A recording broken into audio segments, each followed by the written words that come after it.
yung mga dumating na mga items.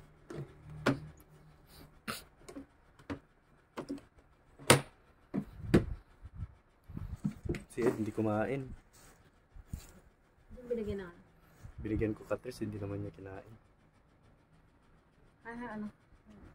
Ito ano. Lagyan tubig.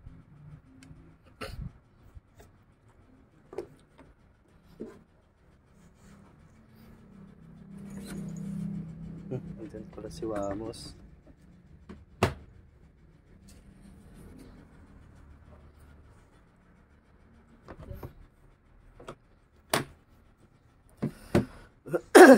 Pwede pagpunta kami kay JR.